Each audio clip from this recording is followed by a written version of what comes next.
আসসালামু আলাইকুম এভরিওয়ান। বোনের মৃত্যু গল্পের 30 নাম্বার পার্ট নিয়ে চলে আসলাম। তো বেশি কথা না বলে চলুন গল্প শুরু করা যাক। রিয়ার হাতের ফোনটা কাঁপছে, আর সেই সাথে কাঁপছে আমার বুকের ভেতরটাও। রিয়ার ফ্যাকাশে হয়ে যাওয়া মুখটা দেখে আমি বুঝতে পারলাম বিপদটা যতটা ভেবেছিলাম তার চেয়েও অনেক বেশি। আমি রিয়ার হাত থেকে ফোনটা কেড়ে নিয়ে মেসেজটা পড়লাম। একটা অচেনা নাম্বার থেকে লেখা, আমি আসছি রিয়া। আমার জীবনের যে সুন্দর সময়গুলো তুমি জেলের ভেতর কেড়ে নিয়েছিলে তার হিসেব এবার সুদে আসলে চুকিয়ে দিব। তোমার প্রিয় মানুষগুলোকে আগলে রেখো যদি পারো। আমি রিয়ার কাঁধ ধরে ওকে ঝাঁকিয়ে দিয়ে বললাম, রিয়া, এই লোক কে, আর সে জেল থেকে পালালোই বা কিভাবে? তুমি এতটা ভেঙে পড়েছ কেন? রিয়া কোনো মতে সোফায় বসে পড়ল। ওর কপালে ঘাম জমছে। ও ফিস করে বলল, ও হচ্ছে আরিয়ান, শহরের সবথেকে বড় ড্রাগ কার্টেল মাস্টারমাইন্ড। 2 বছর আগে আমি নিজের জীবনের ঝুঁকি নিয়ে ওকে অ্যারেস্ট করেছিলাম। ওর ফাঁসির রায় হওয়ার কথা ছিল, কিন্তু সে যে এভাবে সিকিউরিটি ভেঙে পালাবে সেটা আমি কল্পনাও করিনি। আমি ওর পাশে বসে ওকে সান্ত্বনা দেওয়ার চেষ্টা করলাম। আমি বললাম, রিয়া, তুমি একা নাও, তোমার সাথে পুলিশ ফোর্স আছে, আর আমি আছি। আমাদের কিছুই করতে পারবে না সে। রিয়া আমার দিকে করুণ দৃষ্টিতে তাকালো। তুমি ওকে চেনো না, ও কোনো সাধারণ অপরাধী নয়। ও প্রতিশোধ নিতে যে কোনো পর্যায়ে যেতে পারে। ও আমাকে নয়, আমার দুর্বলতাকে আঘাত করবে। আর আমার এখন সবচেয়ে বড় দুর্বলতা হচ্ছে তুমি আর আমার পরিবার। কথাটা বলেই রিয়া তাড়াতাড়ি ফোন করে ওর পুরো ফোর্সকে অ্যালার্ট করলো। পুরো বাড়ির চারপাশে সিকিউরিটি গার্ড বাড়ানোর নির্দেশ দিল। আমি বাইরে তাকিয়ে দেখি কিছুক্ষণের মধ্যেই 2টো পুলিশের গাড়ি আমাদের গেটের সামনে এসে থামল। আম্মু আর আব্বু ঘুম থেকে উঠে এসে সাইরেনের শব্দগুলো শুনল। আম্মু বলল, কি হয়েছে রেদওয়ান, এত রাতে পুলিশ কেন? আম্মুকে জড়িয়ে ধরে বললাম, কিছু না আম্মু, রিয়ার অফিসের একটা ঝামেলা। আপনারা ভেতরে যান, চিন্তা করবেন না। সারা রাত আমরা কেউ ঘুমাতে পারলাম না।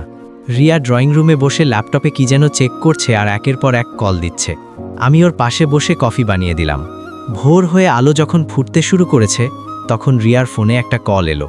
স্পিকার অন করতেই ওপাশ থেকে একটা কর্কশ হাসির শব্দ শোনা গেল। কিরে রিয়া ম্যাম, ঘুমাচ্ছিস নাকি? ভয় পেও না, এত তাড়াতাড়ি তোমায় মারব না। খেলা তো সবে শুরু। তোমার স্বামী তো একজন রাইটার, ওনাকে বলো আমাদের শেষ লাইনটা যেন একটা দারুণ গল্পে লিখে যায়। কারণ গল্পের শেষে রাজপুত্র আর রাজকন্যা কেউ যেন বেঁচে না থাকে। ফোনটা কেটে গেল। রিয়া রাগে ফোনটা আছাড় দিয়ে ভেঙে ফেলল। আমি রিয়াকে টেনে ধরলাম। আমি বললাম, রিয়া, শান্ত হও। ও তো এটাই চায় যে তুমি ঘাবড়ে যাও। কিচ্ছু ভুলে যাবে না, সিদ্ধান্ত নাও। আমাদের শক্ত থাকতে হবে। রিয়া আমার দিকে তাকিয়ে হঠাৎ করে জড়িয়ে ধরল। কান্নায় ভেঙে পড়ল। বলল, ইউনিফর্মকে ভয় পাই না, কিন্তু আমি তোমাকে হারাতে বড্ড ভয় পাই। আমি তোমাকে জড়িয়ে কোনো বিপদে নিতে পারবো না। আমি রিয়ার থুতনি ধরে ওর চোখের জল মুছে দিলাম। আমি বললাম, পাগলি বউ আমার, যে রাইটার কলম দিয়ে হাজার হাজার মানুষের মন জয় করতে পারে সে তার ভালোবাসাকে বাঁচাতে নিজের জীবন দিতেও ভয় পাবে না। আরিয়ান যদি আগুন হয় তবে আমি হব সেই বৃষ্টির জল, ওকে নিভিয়ে ছাই করে দেব। রিয়া আমার কথা শুনে একটু সাহস পেল। ও উঠে দাঁড়িয়ে বেল্টটা শক্ত করে বাঁধল। রিয়া বলল, ঠিক বলেছ রেদওয়ান, এবার আর স্বরাষ্ট্রমন্ত্রী হিসেবে নয়, একজন স্ত্রী হিসেবে আমি ওকে শেষ করব। ওর এই স্পর্ধা আমি গুড়িয়ে দেব। ঠিক তখনই মাহি দৌড়ে নিচে নামল। ওর হাতে একটা খাম। মাহি বলল, ভাইয়া, গেটের সামনে কেউ একজন এই খামটা দিয়ে গিয়েছে, এতে তোমার নাম লেখা। আমি খামটা খুলেই দেখলাম ভেতরে একটা ছোট্ট চিরকুট আর একটা পুরনো দিনের ছবি। ছবিটা দেখে আমি আর রিয়ার বুক কেঁপে উঠল। এটা আমাদের ছোট্টবেলার একটা ছবি, যা রিয়ার কাছেও ছিল না। চিরকুটটায় লেখা, তোমাদের বিয়ের উপহারটা খুব শিগগিরই পেয়ে যাবে। হঠাৎ করে বাড়ির পেছনের দিক থেকে একটা বিকট শব্দ হলো। তুবা চিৎকার করে উঠল। আমরা সবাই সেদিকে দৌড়ালাম। ধোঁয়ায় চারপাশে অন্ধকার হয়ে গিয়েছে। কিছুক্ষণের জন্য কানে তালা লেগে গিয়েছিল। ধোঁয়া একটু কমতেই দেখি পেছনের বাগানের ছোট্ট গেটটা উড়ে গিয়েছে। কেউ একজন বোমা ফাটিয়েছে আমাদের ভয় দেখানোর জন্য। রিয়া মুহূর্তেই তার পেশাদার রূপে ফিরে এলো। ওর চোট দুটো এখন আগুনের মতো জ্বলছে। ও চিৎকার করে পুলিশ অফিসারদের নির্দেশ দিল চারপাশ ঘিরে ফেলতে।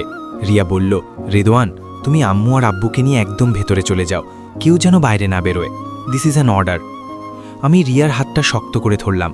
আমি বললাম, না রিয়া, আমি তোমাকে এই বিপদে একা রেখে ভেতরে গিয়ে বসে থাকতে পারবো না। আমি তোমার স্বামী, তোমার ছায়া। তুমি যেখানে আমিও সেখানে। রিয়া আমার চোখের দিকে তাকালো।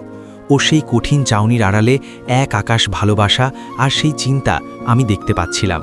ও শুধু মাথা নেড়ে সায় দিল। আমরা সাবধানে পেছনের বাগানে এগিয়ে গেলাম। পুলিশের টর্চলাইটের আলোয় চারপাশটা সার্চ করা হচ্ছে। হঠাৎ ঝোপের আড়াল থেকে একটা ছায়া দ্রুত সরে গেল। রিয়া সাথে সাথে গুলি চালালো, কিন্তু লোকটা নিপুণভাবে পালিয়ে গেল। তবে সেই জায়গায় পড়ে রইল একটা ছোট্ট ডিভাইস। রিয়া ওটা তুলে নিল। ওটা একটা অডিও রেকর্ডার। রিয়া বাটন টিপতেই আরিয়ানের সেই কর্কশ কণ্ঠ আবার বেজে উঠল। ও বলল, আমার ক্ষমতা নিয়ে সন্দেহ করো না, তবে রেদোয়ান, একটা কথা বলি, তোমার জোর কতখানি আমি জানি না, তবে তোমার ভালোবাসার জোর আজ আমি পরীক্ষা করব। তোদের দুজনকে আলাদা করা আমার লক্ষ্য নয়, আমার লক্ষ্য হলো তোদের এমন এক নরকে পাঠানো যেখানে তোরা একে অপরের চোখের জল ছাড়া আর কিচ্ছু দেখতে পারবি না। রেকর্ডিংটা শেষ হতেই রিয়া রেকর্ডারটা মাটিতে আছাড় দিয়ে ভেঙে ফেলল। ওর শরীর কাঁপছে রাগে। আমি রিয়াকে পেছন থেকে জড়িয়ে ধরলাম। ওর কানে ফিসফিস করে বললাম, রিয়া, আরিয়ান আমাদের ভালোবাসাকে পরীক্ষা করতে চাই তো করতে দাও। ও জানে না যে এই সুতো আমাদের এমনি বাধা নয়। তাছাড়া ক্ষমতা এই পৃথিবীতে কারও নেই।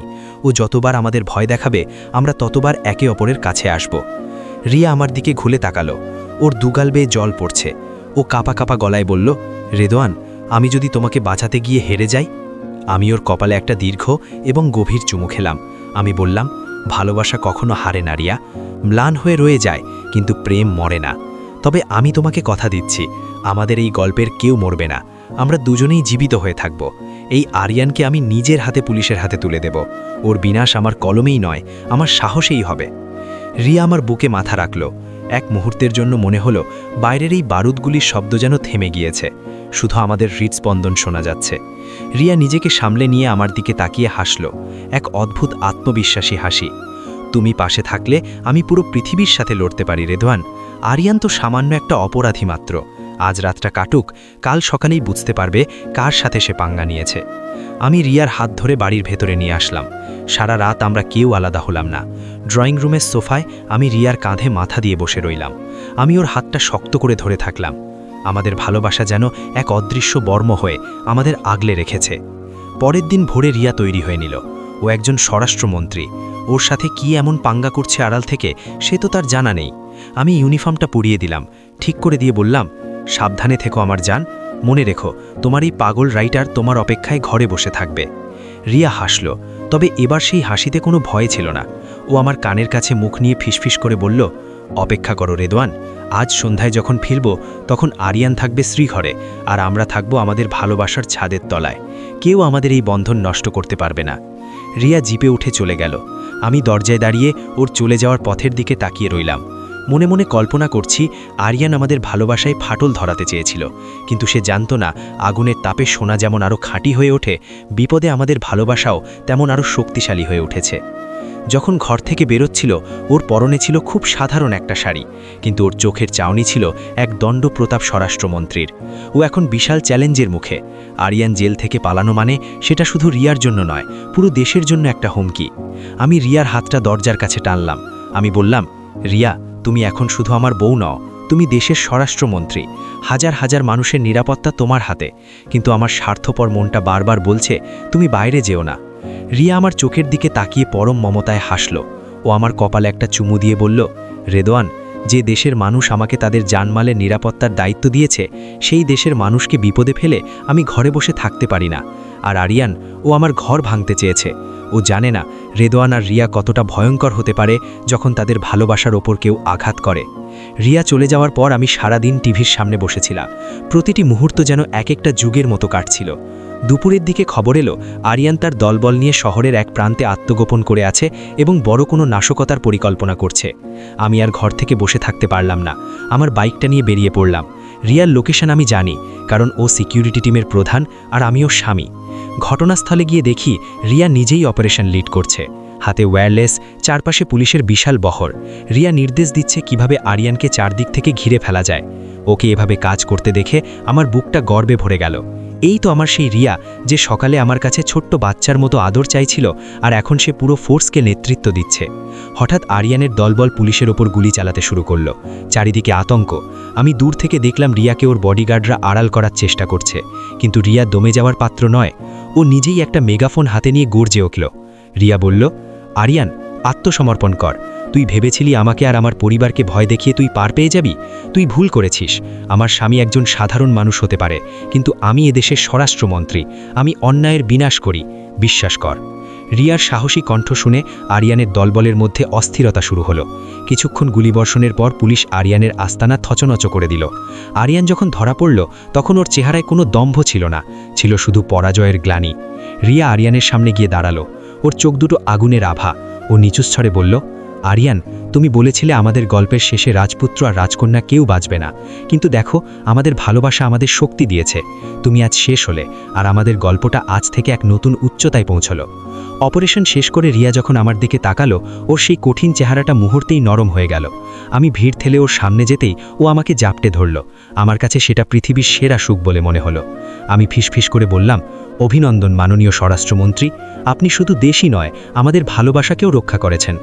রিয়া আমার বুকে মুখ লুকিয়ে বলল, রেদওয়ান, আমি শুধু আমার দায়িত্ব পালন করেছি, আর এই সবটুকুর পেছনে ছিল তোমার দেওয়া সাহস। তুমি পাশে না থাকলে আমি হয়তো আজ ভেঙে পড়তাম। আমরা যখন বাড়ির পথে রওনা হলাম তখন সূর্য ডুবছে। রিয়ার আত্মা আমার হাতের মুঠোয়। আরিয়ান চেয়েছিল আমাদের আলাদা করতে, কিন্তু তার ভালোবাসাহীন মন বুঝতে পারেনি আমাদের ভালোবাসা তাকে আরও শক্ত করে তুলেছে। আজকের গল্পটি এই পর্যন্তই শেষ হলো। পরবর্তী পার্ট পেতে অবশ্যই চ্যানেলটি সাবস্ক্রাইব করে রাখবেন। ধন্যবাদ সবাইকে, ভালো থাকবেন।